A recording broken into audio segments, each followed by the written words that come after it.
Welcome to the fastest daf in town. Today, we'll Masech the Chulin daf Tes Vav. We're going to begin on Tes Vav Amud Aleph, the third line from the top, El Umr of Ashi.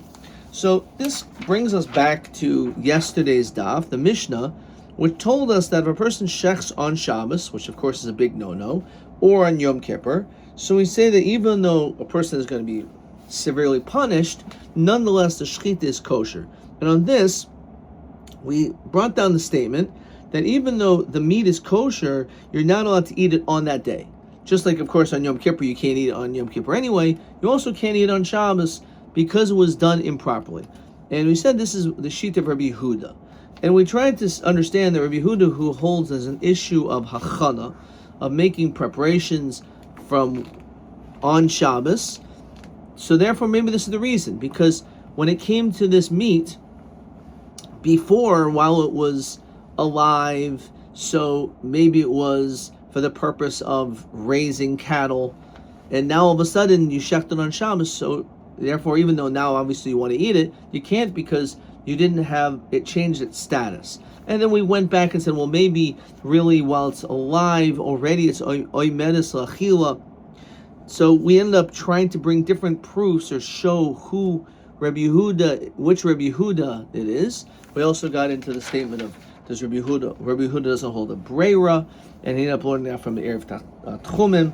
So we tried to bring multiple proofs, and the last one had to do with a nair. That when it comes to an old candle, an old lantern, so because of mius, it was repulsive, you're not allowed to use it. So if a person was is not allowed to use it, it's a form of muksa, and it's considered to be muksa machmas mius. However, it's possible also as the issue of muksa machmas iser, as we said, that when it comes to any candle, it says any kol neros, let's just see the top line, shomatachas, which is made out of metal, you can move except for one which was lit b'oisoi Shabbos, on that Shabbos, because it's muksa machmas iser. So we said, so maybe the same thing. You did an iser by shechting on Shabbos, so you can't use it. So too, this you also can't use.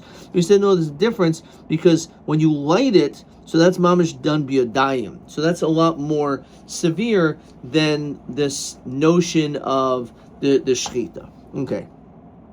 Since Rashi of behema to memela midche emer the hadar chazia.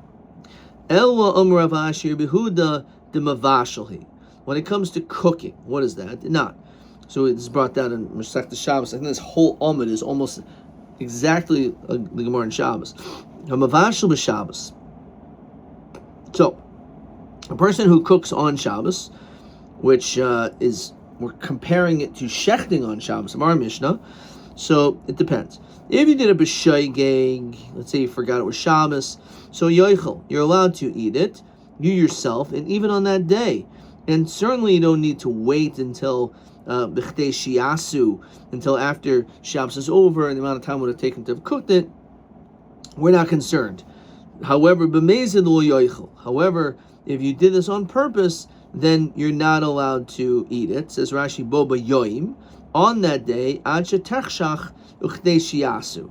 Right? So you can't eat it on Shabbos, and so too others can't eat it as well. Okay.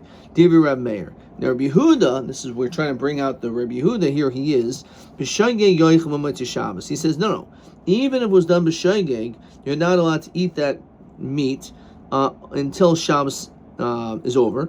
But Mezel Yochel, he goes one step more and says that if you did it cooked on Shabbos, you're never allowed to eat that meat. Now, what does it mean? So you're allowed to eat it. So the reason why Rashi says, why can't you eat until Motzi Shabbos? It was b'shegeg. To nimte hana me'averu. We don't want you to get hana from something that you did be'isr. However, when it comes to b'mezid, that's already a whole different level, and we say that you're never allowed to eat it. So we're much more strict. Fine. So he says, "Avol achrini Lo, not other people. So we cannot, you can never eat it, but other people can, according to Rabbi Yehuda. Rabbi Yochanan Sandler Omer, if you cooked b'shogeg, you're never allowed to eat it, but other people can eat it on Motzei Shabbos. No one is allowed to eat it ever. So b'nukma b'mezid. So we're saying our Mishnah is like Rabbi Yehuda.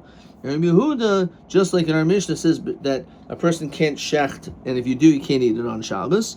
So too, b'shogeg, Rabbi Yehuda says you can eat it again only on Motzei Shabbos.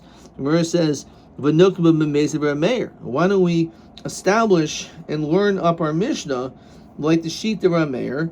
Because he also says the same thing, that it's Aser L'Yayma, right? He says that if it's done b'mezid, you're not allowed to eat it. And apparently our Mishnah, in fact, sounds like a case of mezid, because it says you're chayv b'nafshay. So why don't we just establish it like Shitas Rameir? Why are we saying that the Mishnah must be like Rabbi Yehuda? So the Gemara says, no, it can't be like him. Because our Mishnah says Shabbos and Yom Kippur are the same. We know in Yom Kippur it doesn't make any difference. You can't eat. So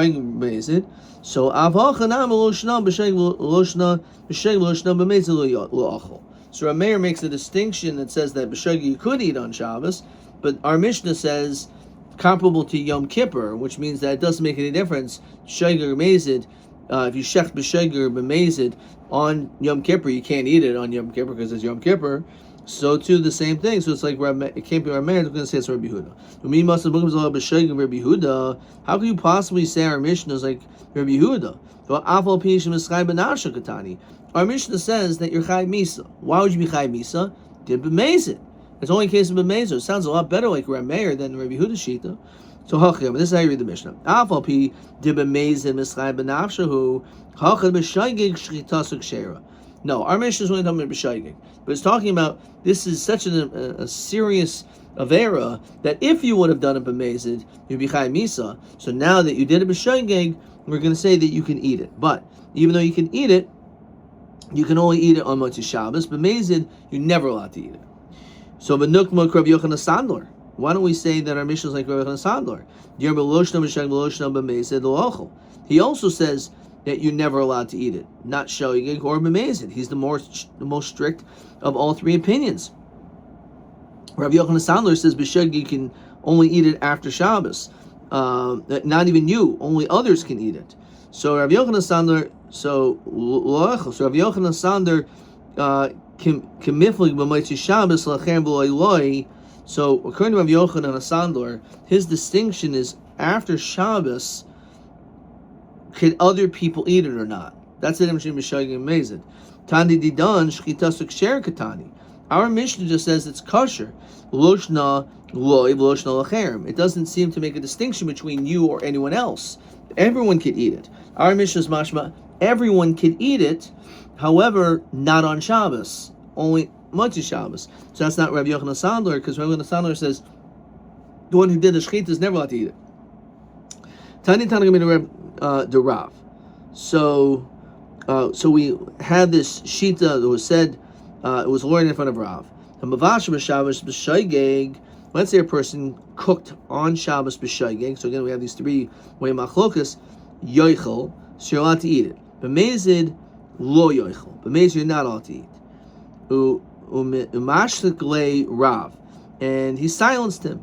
My time, Amashtikle. Why did he mashtikle? Why did he silence him? What's the big deal? Maybe it's because he holds like the sheet of Rabbi Yehuda. And how could it be that he said that b'shogeg yoichel, b'mezid yoichel? Rabbi Yehuda says b'shogeg you can only eat on Motzei Shabbos, and Mezid says you can never eat. So therefore he silenced him because he said like no, that's not, we don't hold like that. But Tani Reb Meir, so and our Tana learned like Reb Meir, Mishum the Svir like Rabbi Yehuda, because Rav holds like Rabbi Yehuda, Mantan like Reb Meir, Mashakle. Just because someone holds like the sheet of Reb Meir, you're going to silence him? What, it's not an opportunity to be able to express yourself just because someone else has a different opinion? Why would he silence him because of that? Okay, fine. He doesn't hold like this shita, but nonetheless, the sound someone who holds like Rabbi Meir. Oh, furthermore, me summer like Rabbi Yehuda. Is it true that Rav actually holds like Rabbi Yehuda? Rabbi Yom Rav Chanan Bar Ami Kim Mayril who Rav Talmidei. When Rav was passing in front of his students, Mayril who Rabbi Meir. We see that he held like Rabbi Meir. He doesn't hold like Rabbi Yehuda. The Chi Darsh B'Pirka, however, when he would be speaking aloud in the public, Darsh Rabbi Yehuda, he would say the opinion of Rabbi Yehuda, which is even more strict, Misham Amaretz. So he deliberately said a more strict opinion for the Amaratzim that heard him.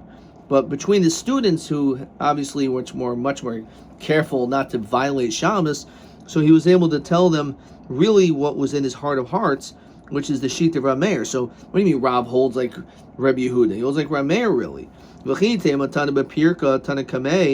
So maybe that which we're saying, this whole quote, is when he taught in public, which is like the sheet of Rabbi Yehuda. Atu what?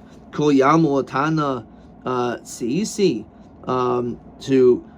The whole world is paying attention to the students. Lamuroi sisi. Right? So what does that mean? Like he's only saying the proper opinion to his students, says Rashi, Atu Bati HaKnesses. And when it comes to a shul, right? Boyim Ushmoya Mashaya Rab Darish, to be able to learn what he holds, Watana Sisi, Klimer Haim Matin Oizen Lishmoim and the Talmidim, they're going to turn their ears to listen to the students, Hayoshin Shaner sitting there, Vishainin Ish Mishnasai Latzmai, and they're all going to learn themselves. That you're standing in front of your teacher. So it doesn't make any sense. How could you say that like he spoke this way and not to them, and like this? Wow. So we're saying that he only holds like the sheet of Rabbi Yehuda. Oh, he doesn't rule on Rabbi Yehuda. It's only Bapirka. What do you mean? Why would this happen? So Rav Nachman Yitzchak Tana Sheichet. Actually, the language should not be about cooking. The Tana is actually supposed to be quoting about shchita. So how does that help? So let's keep on going. Tana kamei derav hasheichet b'Shabbos. Not when hamavashel b'Shabbos. Maybe that's different. However, when you're shechting on Shabbos, b'sheg yoichel b'mezel lo yoichel. And Omer Le on this, Rav said, "My daitoch, why do you say this, Rabbi Meir? Because it sounds like you want to hold like the sheet of Rabbi Meir that says when it comes to cooking on Shabbos, b'sheg yoichel b'mezel yoichel. So you're going to say that the same thing when it comes to shchita, and that's like Rabbi Meir? No. Ad kan lo kishari Rabbi Meir. The only time Rabbi Meir was more lenient is el b'mavashel. Is only the case of being mavashel. If you cook on Shabbos, that b'sheg you can eat it. Why? Because kimavashel deroy lachois, because it means it was already shechted, and the whole question is you already have meat in your refrigerator, right? And you have some salmon in your refrigerator, and you decide to cook your salmon. Now you could also eat it raw, right? You could chew it raw, or talking about meat really, but some meat could be chewed raw. So there's no muksa. It's only an issue of the hana mi'isura, because you did an isra of cooking. But the truth is, there's no real issue of muksa because you could have eaten it even before you cooked it. So maybe that's why Rameir is lenient. However, when it comes to an animal which is alive, you can't eat any of it because it's alive. It's Ever Menachai. So maybe he's more strict when it comes to shchita than when it comes to bishul. For Hamas Nisan the Sheikhadu. What do you mean? Our mission talks about a case of shchita. The Yom Rav Huna Darshchi Barav Mishmei Darav. He said in the name of Rav Asur Bachil Yaima. We learned in yesterday's daf, the very beginning of yesterday's daf on Yudalid, that you're not allowed to eat that meat during the day. Why? Because it's an issue of hachana and muksa. So v'nis bin chavrei, and everyone got together. And remember that was Shittas Rabbi Yehuda. Harameir shari. Now, if it's Rabbi Yehuda, it must be the Rameir holds it's mutter even by shchita, right? Why did they say it's Rabbi Yehuda? It must be because they don't think that Rameir holds like that. So what do you mean Rameir doesn't hold like that? So it must be because Rameir says it's allowed. Says Rashi, mid Israel ukmik Rabbi Yehuda. Why do they say it's like Rabbi Yehuda? Why do we have to specifically pigeonhole, say it's dafka like this one sheet of Rabbi Yehuda. Maybe it's also like Rameir. The fact is, it must be because they hold that Rameir does not hold like this, because Rameir holds just like when it comes to Mavashal b'Shabbos b'Shagig Yoichel, so too when it comes to Shaykhet b'Shabbos b'Shagig, you can also eat. Gemara says, Ki Shari Rameir. Well, when did we say that Rameir is lenient? Okay, Mavashal, but maybe also b'Shaychet b'Shaychet, as we continue the testimony of Beis, Kegoin Shahayelo Chayla Miboid Yoim. Let's say you have a person before Shabbos who's sick, and they need to eat. Says Rashi, Mir Shabbos, Kivan de Shaygigu, since you prepared it on Shabbos, Kidok Me'inan, Leka Isser Shabbos. There's no Isser Shabbos because the guy's going to die of starvation. So you're allowed to be Machal Shabbos for this person who's a Chayil Sheish Bo Sakana. However, Isser Muksa Nami Leka, there's still, even though you would think it's Muksa, but we're not going to say it's an issue of Muksa, they're Medis L'Shchita Haisa, because this animal is fit for Shechting, Bein Hashmashas, before sunset, before twilight. The Afilu Shabbos, you could really technically eat even on Shabbos. Mishum D'Chayli, the Pikuach Nefesh Deichas Shabbos. So maybe that's the situation.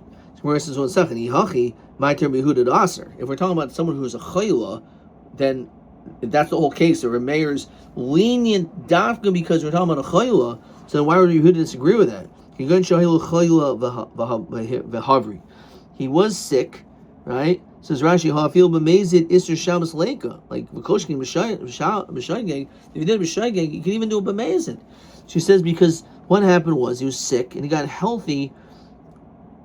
Says Rashi, Hayoim b'Shabbos Isser Muksa Leika. We understand there's no Isser Muksa because Ben Hashmashas he was sick, so you could have done it. You could have done it like the second Shabbos began because he was a chayla. However, he got healthy. Hilchach Rameir Delav Delav Mashavi Shagig the Isser Shabbos Shari. Yehuda Aser the Ikar Shab the Isser Shabbos the Shagig Ikar Daha Hivri. The reality is that you waited a few hours, and then during that span of time from the beginning of Shabbos, and he had a piece of gefilte fish, and he felt a lot better.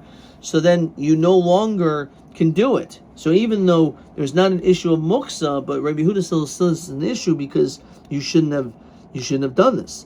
So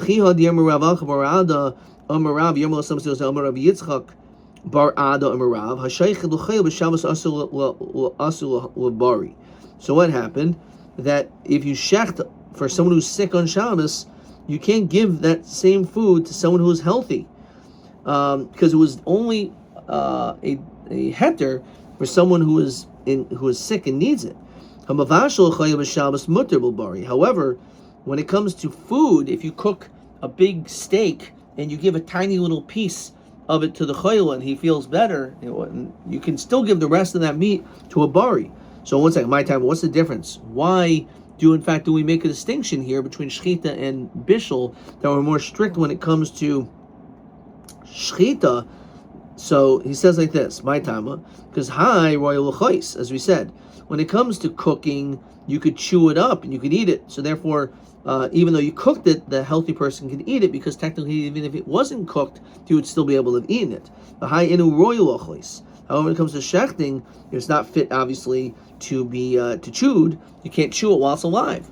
That's why even though you're allowed to shecht it for someone who is sick, the left is not able to be given over to the healthy person. Sometimes actually if you shecht it is mutter. The guy was sick during the day. In mivashal aser and cooking would be aser kagain shikatzatz loy dalas. Let's say, says Rashi, that you cut off a melon minimum chuber. It was attached to the ground. Ubashlo and you cooked it. Yeshkan iser muksa. It was muksa de mechuberes haisa ben hashmashas because it was attached to the ground ben hashmashas. Amrav dimi minarda hilchasa. So what's the halacha after all this? Hashaychet l'chayla. If you shecht for a sick person, and the person was sick before Shabbos, and you shecht on bis Shabbos, mutter lebari be'umsa. The healthy person is allowed to eat and chew this food, because umsa means it's like raw. My timer, since the only way, even if this choil only needs a kazayas and you have this huge animal, but the only way you can give that choil a kazayas is if you shecht it first. So kika shachet daita the choil kashachet. You shechted it really for the intention for the sick person, and therefore we're not concerned that maybe, and therefore we can allow him to eat ba'umsa, this raw meat, the rest of it. And we're not concerned that this guy's going to shecht another animal, because we understand that the reason why it was shechted was only for this chayla. However, hamavashal chayla Shabbos, let's say you have someone who is sick and you cook for him, which is allowed, asalabari.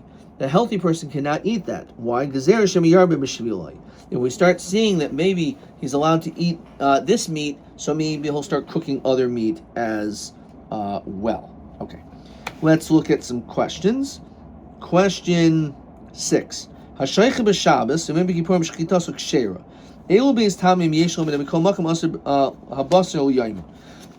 Why can't you eat it during the day? So one is an isser muksa ben shmashis lo haisaroy, because it was muksa, because it wasn't fit before Shabbos. Okay. Alternatively, kedin hamavasha b'Shabbos. It's just like someone who cooks on Shabbos. The asur bo b'yoyim. Rabbi Huda says you can't eat food that was cooked on Shabbos. You have to wait until Motzei Shabbos. It was done with shaygeg. And Rashi, and he says, question 6, because you can't get benefit from doing this malacha on Shabbos. So that's another reason as to why that is the din. Question 7, let's say you shechted someone who was sick. He was sick before Shabbos. Notice he was sick before Shabbos. There's no issue of muksa. Oh, hamavashal bo basar shchuta. Or let's say you shecht it for sick, or you cook meat, which was already shechted. He mutter labari matam. Can a bari eat the rest of that shechted meat, do we allow the bari, the healthy person, to eat the rest of the cooked meat? So we said at the bottom line, l'maskana, if you shechted for a chayla, which you're allowed to, so the healthy person can now eat the rest of it b'umsa, because as we said, it's kivan di'yafshir l'kazayas basar below shchita kiko shachet adaita chayla kashachet. So therefore, it's okay. However, when it comes to, if you cook for a chayla, then the healthy person can't eat it, because we're geyser, maybe he'll be yarbe bish v'iloi. He'll maybe cooking more for his own sake. Okay, let's look at question TA13. No, we didn't do that one yet. TB 15. This we did. Hashaychet b'Shabbos b'shaygeg. So if a person shechs on Shabbos b'shaygeg, which we said is 3-way machlokas, yoichel. So b'shaygeg you could eat, but meizid lo yoichel l'Rav Meir. So Rav Meir, this is Rav Meir's the first shita, that you could eat it right away. It was done b'shaygeg. So I wrote. So the question is, madua ein kan mishum muksa? Why is there no muksa according to shitas Rav Meir that you're allowed to eat it then? So I'm not sure if what I wrote is correct. This is what it says. Well, maskana. So in other words, why, if you shecht on Shabbos b'shaygeg, can you eat it? And this is really question 7. So let's see what I wrote. Shaychet l'shem chayla. You shechted for the sake of someone who's sick. Shuchol meboid yoyim. Kaidem Shabbos. Right. That's what I wrote before Shabbos. So there was not an issue of muksa anymore. The eshul echel kazayis basar below shchita. So therefore we allow him to eat it. The idea the mutter l'chayla mutter gam l'bari. Beautiful. Since the chayla was allowed to eat it, so now the bari can eat it as raw. And I wrote o mishum royal chais, which is similar to what it's saying over here, since it's fit to chew ba'umsa v'lo tzarich l'vashel. It's really the same answer, but I would say that's the right answer. Okay, so okay,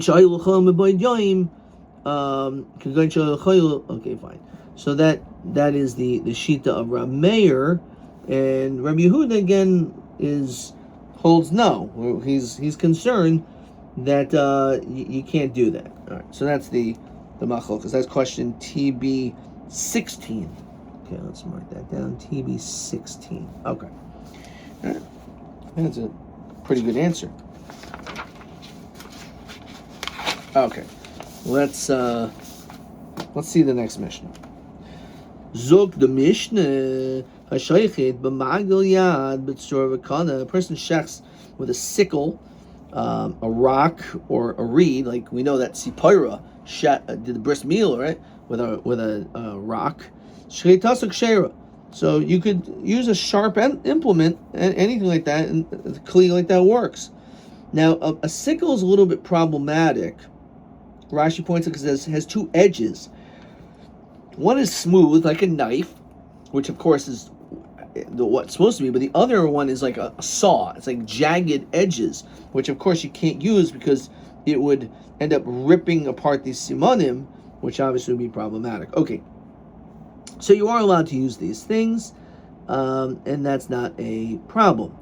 Hakoil shaychtin, anyone could shecht, which sounds like the same as our Mishnah we just quoted in the beginning of this Masechta. The oilim shaychtin, you can always shecht. So, what is that exactly referring to? Good question.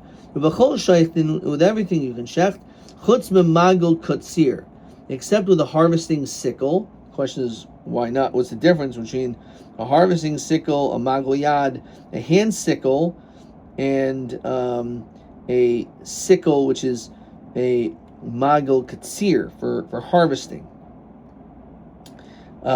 So one side is slanted, or okay, we'll see why. Magira or a saw, obviously, because the whole thing is jagged, you can't use that. Vishinayim, teeth, vatsipoyrin, nails, memnei shehein choinkin, because that will strangle the animal. Says Rashi, when it comes to vitsipoyrin mechubaris, it's attached. And it's Rashi she'ein choidchen el koidin. It doesn't cut, but rather it tears in the machmas hapegimois because of all the different bumps. So therefore, it's going to end up ripping the simanim, and it's going to be a smooth cut. Okay. So says the Gemara, Hashayche, to use these things is the avidin l'chatchil loy. The bishlam of magli, I understand why l'chatchil maybe shouldn't use this sickle. Dilma asilim evid be idachisa, because one side is smooth, the other side is bumps. So maybe we'll use the bumpy side. So okay, but the evidence okay. El tzur v'kana l'chatchil loy. Why can't you use a rock or a reed? Remini. B'chol shaych nebemis or bemis chuchas ben b'krayim mishal kana. So we see clearly you could. Lo kasha. Kan b'tolish, kan b'mechuber. So we make a distinction between attached and detached. So mechuber is a problem, but b'diavad it's okay. But tolush, then it's perfectly fine. Yomi Rav Kahana hashaychid b'mechuber lekarka. You shecht with an item in which the item which you're shechting with is attached to the ground. Rabbi poisa Rabbi Chia machsher. So there's a machlokus whether it works. And Rabbi says it's possible, and we're going to end up saying, because we learned when it comes to Akedes Yitzchak, Abraham and Yitzchak, it says v'yikach as a machelas, that he took the machelas. The machelas is the kli, which is the knife. So he had to take it. How do you take it? It's supposed to be tolush. Okay, that's how he learns.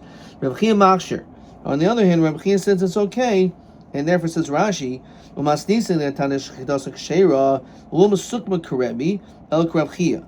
say it's like Reb Chia. We still don't want you to use the l'chatchila, but b'diavad will be okay. So Adkan l'kamasher Reb Chia el b'diavad of l'chatchila lo. So b'may kumta. So what do we establish in our Mishnah as Reb Chia that it only works b'diavad, but not l'chatchila b'diavad. Elohad desanya b'chol shaychtin. The Mishnah also says that you can shecht with everything, and then it adds also this tosefta bein betolish bein mechuber. It says even when it's attached, bein shasakin lamal of atzaver behema lamata whether the knife is above and the animal's neck is below, or if the knife is below and the animal's neck is above, and therefore maybe you're going to think it's doing drisa, it's pressing down on the knife and not shechting it properly. Money, because here so it can't be Rabbi Chia. Rabbi Chia says it only works with the Evid. This sounds very clear. It's l'chatchila then. Actually, Rabbi Chia holds that even l'chatchila works. So why does it sound like a language of B'di'evid over here? V'hai to kemiflki b'di'avad. The reason why I mentioned the case of B'di'evid, v'adeh koicha de Rabbi, is to show the strength of Rabbi, which is a little bit unusual, that even B'di'evid it doesn't work. You usually want to show koich de hatera. Okay. But even though the truth is l'chatchila, it's good according to him, but the machlokas is even b'di'evid, that even according to that he holds even b'di'evid it doesn't work. Okay, but really Rav Chia could hold it it's l'chatchila like this case over here, that it works. Fine, but the shayach koyach of Rabbi that he's strict even b'di'evid. Money. Who is this Mishnah that says shechting, which is mashmal b'di'evid? Lo Rabbi, lo Rabbi Chia. Again, as we said, Rabbi Chia fil l'chatchila, right?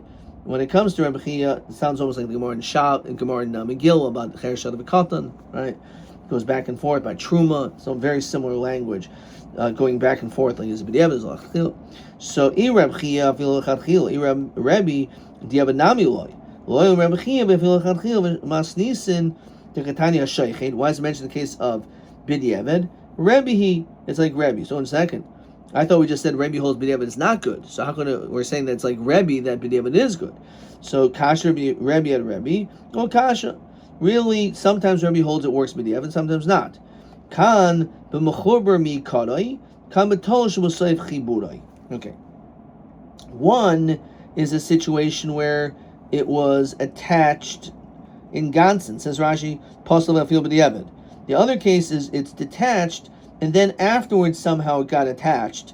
But at least since at one point it was detached, so then at least b'di'evid is okay. Okay. But if it was always attached, then even b'di'evid is not good.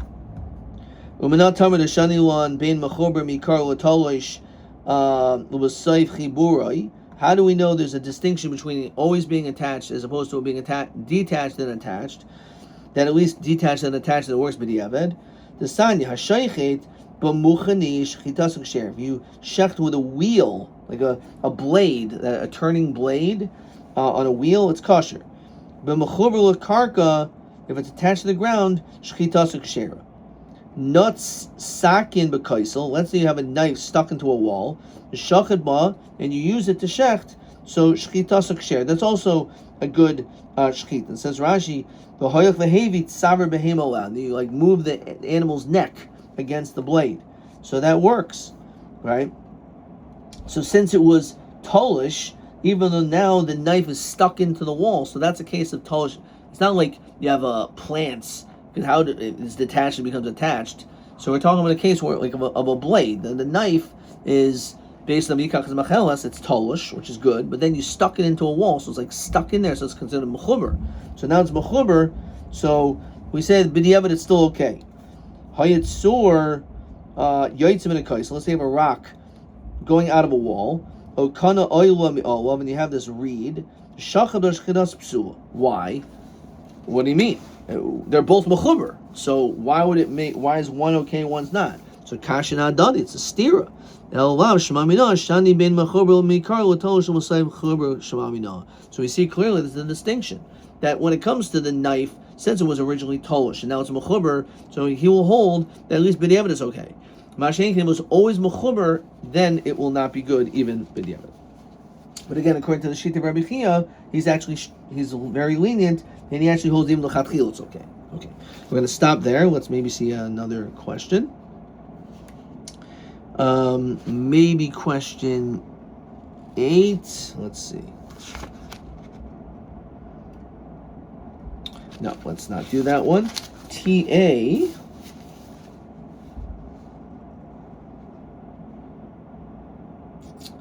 $13. Nut sakin b'kaisel. If you stick a blade into the wall, okay.